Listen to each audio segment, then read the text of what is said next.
अब सूरत हाल ये है कि तेहरान में बैठा हुआ फैसला साज तल अबीब के रहने वालों के सोने और जागने के औकात तक का तयन करता दिखाई दे रहा है।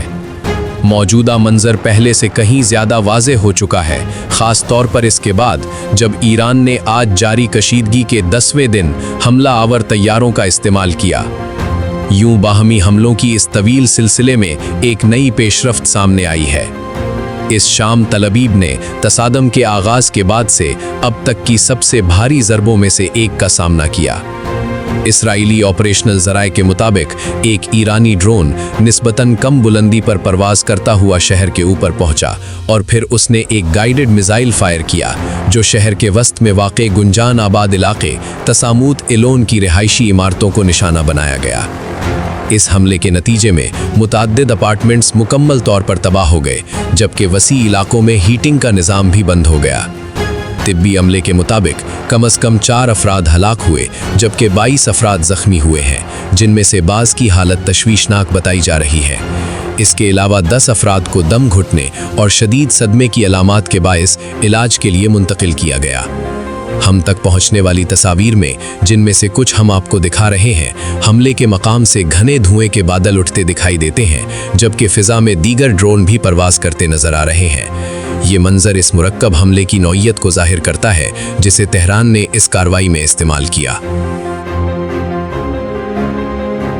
हम बिलाशुबा एक वाज़े तब्दीली के सामने खड़े हैं, खुसूसन इसलिए कि ये हमला एक इजाफी अलामती पहलू भी रखता है। ये पहला ईरानी हमला है जो आयतुल्लाह मुज्तबा खामनाई के इस्लामी जमहूरिया ईरान के नए सुप्रीम लीडर के तौर पर तकर्रुरी के बाद सामने आया है, जो अपने वालिद की जगह इस मनसब पर फायज हुए हैं। खित्ते के मुबस्सरीन इस वाक़े को ईरानी सियासत में एक नए मरहले, बल्कि मुमकिना तौर पर एक नई इनकलाबी सिमत के आगाज़ के तौर पर देख रहे हैं। इब्तिदाई अंदाज़ों के मुताबिक तेहरान अपनी हमला आवर सलाहियतों को मुख्तलिफ ज़हाए में तकसीम करने की कोशिश कर रहा है, जिनमें फ़लस्तीनी रॉकेट, हमला आवर ड्रोन और क्रूज़ तर्ज के गोले शामिल हैं। मकसद ये है कि तल अबीब पर ऐसा ऑपरेशनल दबाव डाला जाए जिसके वक्त और अंदाज की पेशगोई करना मुश्किल हो। इधर हमले के मकाम पर इमदादी टीमें मलबा हटाकर मुमकिना लापता अफराद की तलाश में मसरूफ़ हैं, क्योंकि खदशा है कि कुछ लोग अब भी मलबे के नीचे दबे हो सकते हैं। इस्राइली पुलिस ने पूरे इलाके को घेरे में ले लिया है और ट्रैफिक को एलोन और यदियोत अहरोनोत के अतराफ की अकबी सड़कों की तरफ मोड़ दिया गया है। इब्रानी चैनलों की नशर करदा वीडियोस में रिहायशियों के दरमियान वाज़े इज़्तिराब देखा जा सकता है, ख़ास तौर पर इसके बाद जब वो रिकॉर्डिंग्स फैली जिनमें ड्रोन को इमारतों के ऊपर परवाज़ करते और चंद लम्हों बाद टकराने से पहले मिसाइल दागते देखा जा सकता है। सिविल डिफेंस के अंदाज़ों के मुताबिक दरमियानी और बालाई मंजिलों को पहुँचने वाले नुकसानात के बायस इमारतों के इंजीनियरिंग मुआयने में कई दिन लग सकते हैं। इस दौरान सैकड़ों रिहायशियों से कहा गया है कि वो फ़िलहाल अपने घरों को वापस न जाएं जब तक कि इमारतों की साख्ती जांच मुकम्मल नहीं हो जाती। बिलाशुबा ये हमला तसादुम की नौइयत में एक नए बाब का आगाज़ करता है। बग़ैर पायलट तैयारे के ज़रिए तल अबीब के अंदर मिसाइल दागना एक अहम ऑपरेशनल तब्दीली की निशानदही करता है।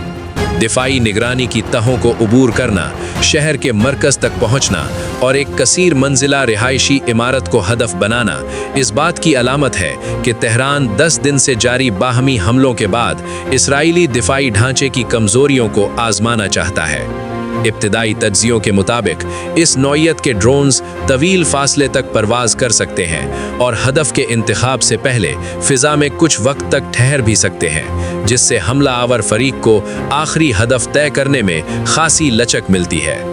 इस शाम तल अबीब खुद को एक नई हकीकत के सामने खड़ा पाता है।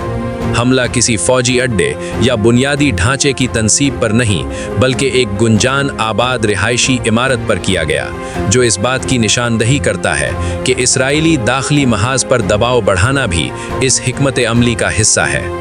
दूसरी तरफ तेहरान का कहना है कि मौजूदा कार्रवाइयाँ उन हमलों का बराह रास्त जवाब है जो गुज़श्ता दिनों इसके ठिकानों पर किए गए थे, और इसके मुताबिक ईरान इसराइली हमलों को बग़ैर मुसावी रद्द अवल के नहीं छोड़ेगा। इस हमले के साथ दोनों फरीकों के दरमियान तसादम एक नए और ज़्यादा पेचीदा मरहले में दाखिल हो गया है। اب کشیدگی کے اوقات کا تعین کسی رسمی اعلان سے نہیں بلکہ ایک ایسے آپریشنل ردھم سے تعین ہوتا دکھائی دے رہا ہے جس میں بظاہر تہران کو پہل حاصل ہے۔ ہم اب کشیدگی کے 10ویں دن میں داخل ہو چکے ہیں اور آنے والے گھنٹے مزید پیش رفت لے کر آ سکتے ہیں، کیونکہ اسرائیل کے اندر ڈرونز کی مسلسل پروازیں جاری ہیں اور فضائی دفاعی نظام مکمل طور پر فعال ہیں۔ اسرائیلی چینل 14 نے آج دن کے وقت تل ابیب کے اندر کئی مقامات پر ہونے والی تباہی کی وسیع تصاویر نشر کی، جو حالیہ حملوں کے رہائشی ڈھانچوں اور شہری سہولیات پر پڑنے والے اثرات کو ظاہر کرتی ہیں۔ اسی دوران آج دوپہر تل ابیب میں محدود پیمانے پر احتجاجی مظاہرے بھی دیکھنے میں آئے، جن میں شرکاء نے جنگی کارروائیوں کو روکنے اور سیکیورٹی پالیسیوں پر نظر ثانی کا مطالبہ کیا۔ یہ مظاہرے اس سماجی دباؤ کی عکاسی کرتے ہیں جو حملوں کے پھیلاؤ کے ساتھ اسرائیلی معاشرے میں بتدریج بڑھ رہا ہے۔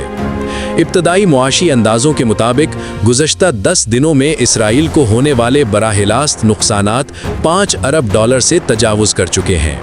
اس میں شہری تنصیبات کو پہنچنے والے نقصانات کے علاوہ ریزرو فوجیوں کی تعیناتی اور فضائی دفاعی نظام کو مسلسل فعال رکھنے کی لاگت بھی شامل ہے۔ اگرچہ یہ اعداد و شمار ابتدائی ہیں، لیکن یہ اس سوال کو ضرور جنم دیتے ہیں کہ آیا اسرائیلی داخلی محاذ اس نوعیت کی مسلسل کشیدگی کو کتنی دیر تک برداشت کر سکتا ہے؟ دلچسپ بات یہ ہے کہ حالیہ گھنٹوں میں اسرائیلی اداروں کے اندر بھی بیانیے میں تبدیلی دیکھی گئی ہے۔ کچھ حلقے رد عمل کو مزید وسیع کرنے کے حامی ہیں، جبکہ دیگر ایک طویل اور غیر متوقع جنگ کے خطرے سے خبردار کر رہے ہیں۔ یوں واضح ہوتا جا رہا ہے کہ اب معاملہ صرف عسکری طاقت کے حساب کتاب تک محدود نہیں رہا، بلکہ اس بات سے بھی جڑا ہے کہ اسرائیلی معاشرہ روزانہ کی بنیاد پر بدلتی ہوئی اس کشیدہ صورتحال کو کس حد تک برداشت کر سکتا ہے۔ تل ابیب اس وقت گویا 2 لمحوں کے درمیان جی رہا ہے، ایک دھماکے کا لمحہ اور دوسرا اگلے دھماکے کے انتظار کا۔ اس طرح ایک ڈرون حملہ جس نے تل ابیب کے آسمان پر منظرنامہ بدل دیا، شہر کے اندر احتجاجی سرگرمیاں اور ایران میں قیادت کی سطح پر تبدیلی کے ساتھ اب یہ تصادم 10ویں دن ایسے راستے پر داخل ہو چکا ہے جو بظاہر جلد ختم ہوتا نظر نہیں آتا، بلکہ خطے میں تنازع کی شکل اور رفتار دونوں کو نئے سرے سے متعین کرتا دکھائی دیتا ہے۔